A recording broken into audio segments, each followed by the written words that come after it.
In a children unit in a church, a child mistakenly stepped on another child and they got into a fight without the knowledge of the teacher. One child was looking healthy and older, but the other looked smaller and was even younger. But the younger one, who also looked malnourished, beat the bigger child up and he was just crying like a baby. So people were reprimanding him like, "Why would you be crying because of this little boy?"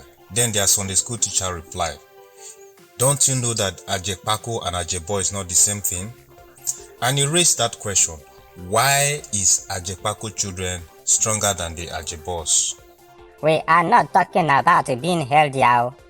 We are talking about stamina, ability, strength, vigor, robustness, resilience, brio, oomph, the vitality, the drive, the vivacity, the power, the capacity, the capability, adeptness, the competence, the energy, and the gbas.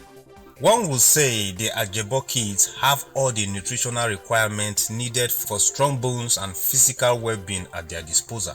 But why do we have the Ajepakos on the stronger side? For those of you who don't understand what Ajepako or Ajebo means, Ajepako are the rep, that is the representative for the street children, children from the slum, less privileged children, while Ajebo, they rep the children who were born with silver spoon. Although even people that have stainless steel spoon wey dey shine sef, they now call themselves silver spoon. Any which way na way. In my primary and secondary school days, we trekked kilometers to and fro school every day. Why won't you be strong? Even sometimes, maybe a bike will stop to pick one or two kids, maybe their relative or someone in their compound, but they won't follow them. Despite the scorching heat of the sun, we enjoy the company of one another and we will trek all the way home. If one Ajebo child trek that kind of trekking, hey, they will not go to school for the next 1 week. Fever, body pains, angular and perpendicular joint pains. The sun will hit their skin, they inhale all sorts of bacteria along the way.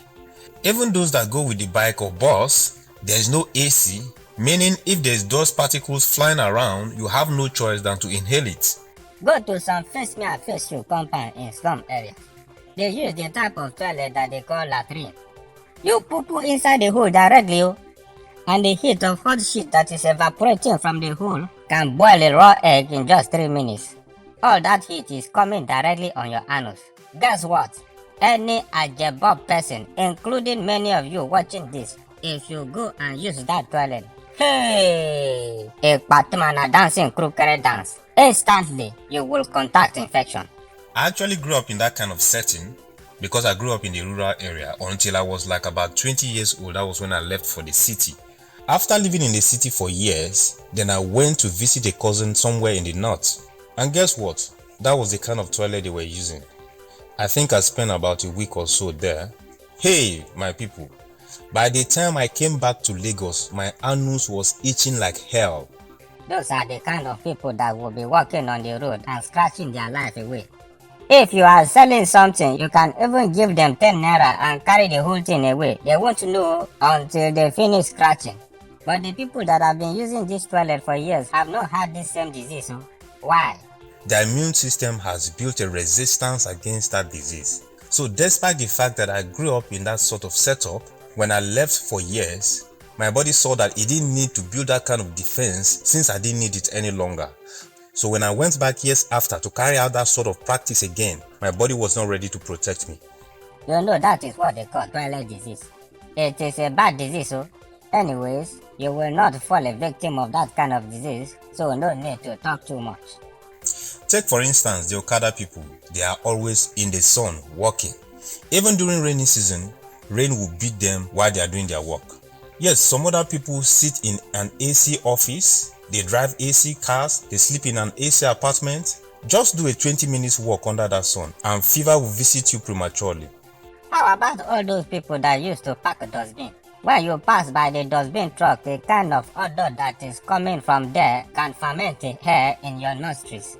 Yet you will see those people that are packing the dustbin will be even eating a bar by the side. If any Ajebo tries that kind of thing, hey, that is quarantine. No? What of those guys that evacuate our septic tank? They suck away.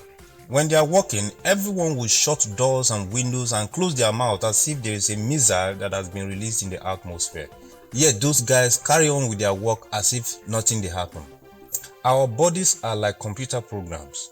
Just like a man that gyms to increase the size of his muscles, so our bodies can also adapt and build immunity around our daily activities or practices. In the village where they fry Gary, I am talking about Gary self. In my school, that was how one day we were talking about different kinds of food. And one of my classmates was asking, how do they plant Gary self? Some people don't know that Gary is from cassava.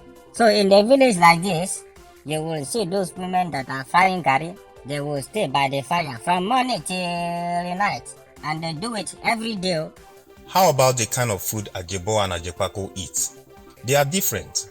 For the Ajebo kids, they eat food like noodles, they take tea, they take ice cream, yogurt, milk, chicken, rice, beef. They eat fruits, vegetables. They take egg and all the balanced diet that you can think of. Ajepako that will swallow heavy eba early in the morning before you go to school. Some say it is cold akpo, overnight akpo, that one that they did not warm. They will only warm the soup. You know that kind of akpo, if they use it to stone you on your forehead, cocoa will come out.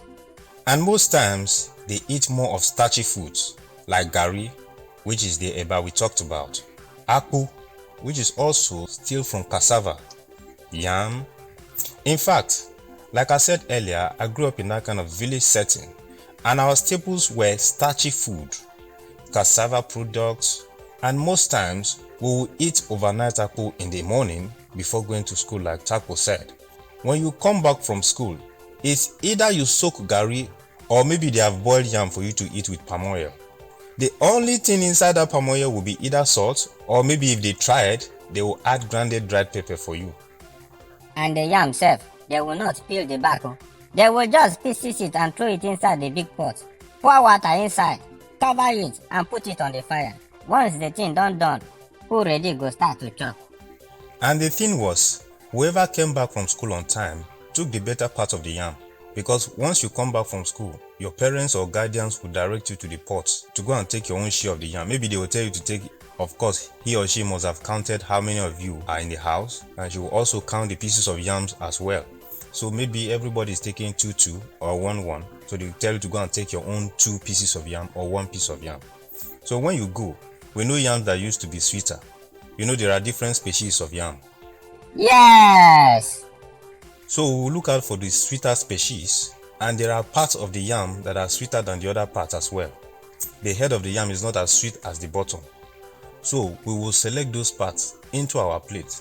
So you that did not come back on time, whatever you meet in the pot is your cup of tea.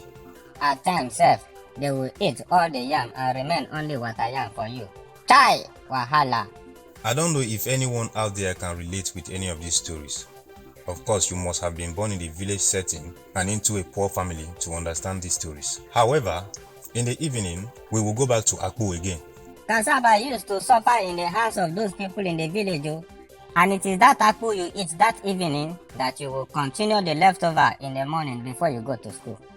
I remember then, we used to eat rice like once in a week, sometimes even once in 2 weeks, and that used to be on Sundays. So we'll be looking forward for Sunday to come so that we'll eat rice. Rice was like a very luxurious meal to us then. I know you guys won't understand. You can never understand. You will never understand. If you feel to understand, you for don't you understand. Then even those who live within the city who are less privileged, it's almost the same nutritional practice. You eat eba, rice and plantain. Sometimes they eat rice and beans. So what are we trying to say? The option to eat balanced diet might not really be there for their Jepako kids. So they end up eating more of carbohydrates. And carbohydrate is energy-giving food. So plus the sun that mama you to school every day.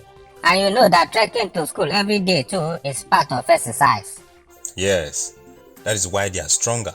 Because they are Ajebo kids, they have school bus to pick them and drop them back home. others are dropped by their parents or drivers. Others are even in boarding school. That's why if they ever get to play football with the Paco kids, you better be careful not to break your leg, Ajay, because they have been trekking kilometers with those legs every day and they have the strength of an iron. And most times after school, they play on the streets, they fight with each other, so that get their bodies built up and it makes it stronger. Bottom line, God has built your body to withstand any condition if you train it to do so. I challenge you, there are a lot of things that you can do which you don't know how to do just because you haven't trained your body and because you underrate yourself. Put your body to use and you will be glad you did. And so we've come to the end of this episode. Thank you for staying with us. Please leave us a comment of the food you used to eat regularly if you were brought up in that kind of rural setting or if you are Ajepako. If you are Ajebo too, you can tell us your regular meal. Don't forget to subscribe to our YouTube channel and turn on all notifications. Follow us on Facebook as well. And remember that on Takpo TV we post every Saturday at 7 a.m. to kickstart your weekend. And on UG Tunes we post every Friday at 8 a.m. to tickle your fans while you thank God for Friday. Stay blessed. Patia!